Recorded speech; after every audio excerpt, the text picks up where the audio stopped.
ಇಡೀ ವಿಶ್ವದ ಚಿತ್ತ ಈಗ ಭಾರತದ ಮೇಲೆ ಇದೆ. ಭಾರತದ ಚುನಾವಣೆಯ ಫಲಿತಾಂಶದ ಮೇಲೆ ಇದೆ. ದೇಶದಲ್ಲೂ ಕೂಡ ಒಂದು ರೀತಿಯಲ್ಲಿ ಕುತೂಹಲವನ್ನು ಕೆರಳಿಸಿರೋದು ಈ ಬಾರಿ NDA ಮೈತ್ರಿಕೂಟವೇ ಅಧಿಕಾರಕ್ಕೆ ಬರುತ್ತೆ ಅನ್ನುವ ಕೆಲ ಚುನಾವಣೋತ್ತರ ಸಮೀಕ್ಷೆಗಳ ವರದಿಯ ಮಾಹಿತಿ. ಈಗ NDA ಮೈತ್ರಿಕೂಟದ ಪಕ್ಷಗಳೇನಿದಾವಲ್ಲ, NDA ಮೈತ್ರಿಕೂಟದ ಸದಸ್ಯ ಪಕ್ಷಗಳು ಅವರೆಲ್ಲರೂ ಕೂಡ ಈಗ ವಾಟ್ ನೆಕ್ಸ್ಟ್ ಅನ್ನೋದ್ರ ಬಗ್ಗೆ, NDA ಮೈತ್ರಿಕೂಟ ಅಧಿಕಾರಕ್ಕೆ ಬಂತು ಅನ್ನೋದಾದರೆ ತಮ್ಮ ಸ್ಥಾನ ಏನು ಅನ್ನೋದ್ರ ಬಗ್ಗೆ ಈಗ ಚರ್ಚೆಗಳು ಅಥವಾ ಈಗ ಒಂದಿಷ್ಟು ಲೆಕ್ಕಾಚಾರಗಳನ್ನು ಶುರು ಮಾಡಿದೆ. ಪ್ರಧಾನಿ ನರೇಂದ್ರ ಮೋದಿ ಅವರನ್ನು ಬಿಹಾರದ ಮುಖ್ಯಮಂತ್ರಿ ನಿತೀಶ್ ಕುಮಾರ್ ಅವರು ಭೇಟಿಯಾಗಿ ಮಾತುಕತೆಯನ್ನು ಮಾಡಿದ್ದಾರೆ.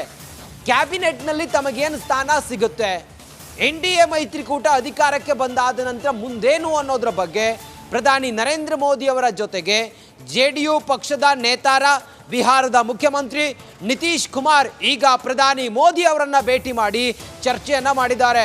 ಆ ಮೂಲಕ ಬಹುತೇಕ ಖಚಿತ ಆಗಿದೆ, NDA ಮೈತ್ರಿಕೂಟದ ಎಲ್ಲ ಪಕ್ಷಗಳಿಗೂ ಕೂಡ ನಮ್ಮದೇ ಸರ್ಕಾರ ಅಧಿಕಾರಕ್ಕೆ ಬರುತ್ತೆ, ಮೋದಿಯವರೇ ಪ್ರಧಾನಿ ಆಗ್ತಾರೆ ಅನ್ನುವ ಒಂದು ನಿಟ್ಟಿನಲ್ಲಿ, ಒಂದು ಲೆಕ್ಕಾಚಾರದಲ್ಲಿ ಈಗ ತಮಗೇನು ಪಾಲು, ತಮಗೇನು ಸಿಗುತ್ತೆ ಅನ್ನೋದ್ರ ಬಗ್ಗೆ ಪ್ರಧಾನಿ ನರೇಂದ್ರ ಮೋದಿ ಅವರ ಜೊತೆಯಲ್ಲಿ ಬಿಹಾರದ ಮುಖ್ಯಮಂತ್ರಿ JDU ಪಕ್ಷದ ನೇತಾರ ನಿತೀಶ್ ಕುಮಾರ್ ಚರ್ಚೆಯನ್ನು ಮಾಡುತ್ತಿದ್ದಾರೆ.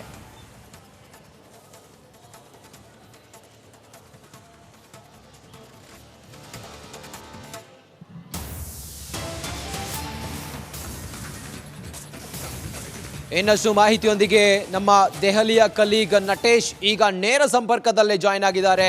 ನಟೇಶ್, ಒಂದಂತೂ ಕುತೂಹಲ ಇದೆ ಎಲ್ಲರಿಗೂ ಕೂಡ, ದೇಶದಲ್ಲಿ ಯಾವ ಸರ್ಕಾರ ಅಧಿಕಾರಕ್ಕೆ ಬರುತ್ತೆ ಅನ್ನೋದು. ಚುನಾವಣೋತ್ತರ ಸಮೀಕ್ಷೆಗಳು ಹೇಳ್ತಾ ಇದೆ ಅದು NDA ಅಂತ. ಈಗ ಮೈತ್ರಿ ಪಕ್ಷಗಳಲ್ಲಿ ಒಂದು ಕುತೂಹಲ ಹೆಂಗಿದೆ, ನಿತೀಶ್ ಕುಮಾರ್ ಅವರ ಭೇಟಿಗೆ ಯಾವ ರೀತಿ ಮಹತ್ವ ಪಡೆದುಕೊಳ್ಬಹುದು, ಏನಾದರೂ ಆಶ್ಚರ್ಯ ಅಂತ ಅನ್ಸುತ್ತಾ, ಹೇಗೆ ಅಂತ ನಟೇಶ್?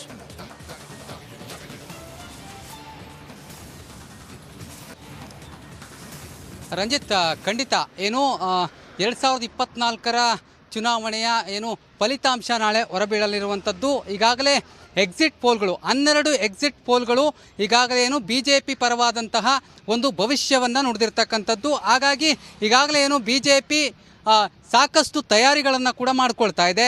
ಸಾಕಷ್ಟು ಏನು NDA ಅಭ್ಯರ್ಥಿಗಳನ್ನು ಕೂಡ ಭೇಟಿ ಮಾಡುವಂತಹ ಕೆಲಸವನ್ನು ಮಾಡ್ತಾ ಇದೆ. ನಿತೀಶ್ ಕುಮಾರ್ ಅವರನ್ನು ಕೂಡ ಇಂದು ಪ್ರಧಾನಿ ನರೇಂದ್ರ ಮೋದಿಯವರು ಹಾಗೂ ನಿತೀಶ್ ಕುಮಾರ್ ಅವರು ಕೂಡ ಸಾಕಷ್ಟು ಚರ್ಚೆಯನ್ನು ಕೂಡ ನಡೆಸಿರುವಂಥದ್ದು. ಇಲ್ಲಿ ಬಹಳ ಪ್ರಮುಖವಾಗಿ ಏನು NDA ಮೈತ್ರಿಕೂಟಕ್ಕೆ 365 ಕ್ಷೇತ್ರಗಳು ಬರುತ್ತೆ ಎನ್ನುವಂತಹ ಭವಿಷ್ಯವನ್ನು ಏನು ಕಳೆದ ನಿನ್ನೆಯಷ್ಟೇ ಎಕ್ಸಿಟ್ ಪೋಲ್ ಕೊಟ್ಟಿರ್ತಕ್ಕಂಥದ್ದು. ಹಾಗಾಗಿ ಬಹಳ ಪ್ರಮುಖವಾಗಿ ಈ ಬಾರಿ NDA ಮೈತ್ರಿಕೂಟ ಅಂದರೆ BJP ತನ್ನ ಸರ್ಕಾರ ಅಸ್ತಿತ್ವವನ್ನು ಪಡೆದುಕೊಳ್ಳುತ್ತೆ ಎನ್ನುವಂಥದ್ದು. ಹಾಗಾಗಿ BJP ಎಲ್ಲ ಸಿದ್ಧತೆಗಳನ್ನು ಕೂಡ ನಾಳೆಗೆ ಮಾಡಿಕೊಂಡಿರ್ತಕ್ಕಂಥದ್ದು.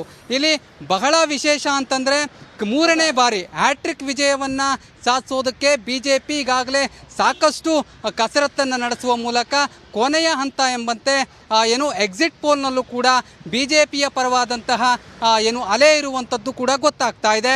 ಇದಕ್ಕೆ ಸಾಕಷ್ಟು ಕಾಂಗ್ರೆಸ್ಸಿಗರು ಕೂಡ ವಿರೋಧವನ್ನು ವ್ಯಕ್ತಪಡಿಸ್ತಾ ಇರೋದು. ಆದರೆ ಒಂದಲ್ಲ ಎರಡಲ್ಲ 12 ಎಕ್ಸಿಟ್ ಪೋಲ್ಗಳಲ್ಲಿ ಏನು BJP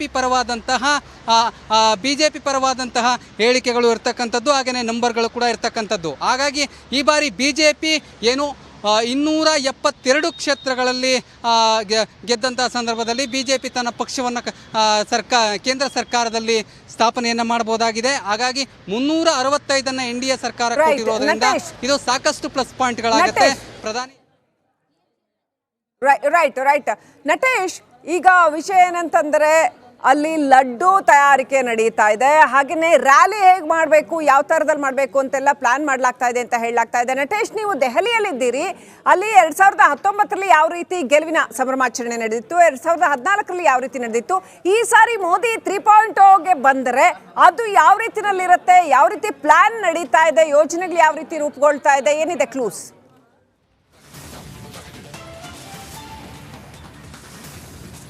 ಶ್ರೀಲಕ್ಷ್ಮಿ, ಖಂಡಿತ 2014, 2019 ಹಾಗೂ ಇದೀಗ 2024ರಲ್ಲಿ BJP ತನ್ನ ಅಸ್ತಿತ್ವವನ್ನು ಉಳಿಸ್ಕೊಳ್ಳಿಕ್ಕೆ ಸಾಕಷ್ಟು ಕಸರತ್ತನ್ನು ನಡೆಸಿತ್ತು. ಇದು ಎಕ್ಸಿಟ್ ಪೋಲ್ನಲ್ಲಿ ಕೂಡ ಪ್ರೂವ್ ಆಗಿರ್ತಕ್ಕಂಥದ್ದು. ಇನ್ನು ನಾಳೆ ಅಂದರೆ ಫಲಿತಾಂಶ ಇರೋದ್ರಿಂದ ಫಲಿತಾಂಶ ಸಂಪೂರ್ಣವಾಗಿ BJP ಪರ ಬರುತ್ತೆ ಎನ್ನುವಂತಹ ಆತ್ಮವಿಶ್ವಾಸದಿಂದ ಇಂದು BJPಯ ರಾಷ್ಟ್ರಾಧ್ಯಕ್ಷ JP ನಡ್ಡಾ ಅವರ ನಿವಾಸದಲ್ಲಿ ಹಲವು BJP ನಾಯಕರು ಸೇರಿದಂತೆ ಎಲ್ಲರೂ ಕೂಡ ಸಭೆಯನ್ನು ನಡೆಸಲಾಗ್ತಾ ಇದೆ.